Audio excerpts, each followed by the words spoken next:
Hello, everyone. Welcome to Kudlow. I'm Larry Kudlow. So we spoke last night of President Biden's empty message on crime in his visit to New York City yesterday. Like most Democrats, he focused on gun control and social spending, but he ignored the true root cause of the record-breaking crime wave here in New York and around the country, that being the demonization of law enforcement. From day one in his campaign, right up through yesterday, Biden has always blamed cops, never the criminals.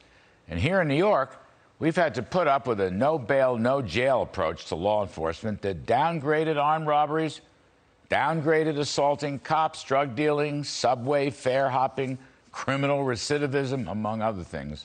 No bail, no jail. We're the worst of any state in the union. Thousands of cops lined Fifth Avenue for the tragic funerals of the two young detectives who were shot dead in a domestic violence call. They were mainly the Blue Line from New York City, but also there were cops from all over the country who came here to stand tall. They were sending a message. Enough is enough. And as I've said many times before, of course, crime is a security issue for families and schools and businesses. It's bringing down New York City. It's leading to a massive outmigration to safer places around the country. But crime is also an economic issue. It's like a tax hike. Folks don't go back to work. They don't fill out the office buildings. They don't reopen their stores. And they don't open new businesses. They have an incentive not to do business in high crime periods. New York Democrats have been just as cowardly on solving the crime wave as has Joe Biden. Now, I can report this evening one tiny sliver of hope.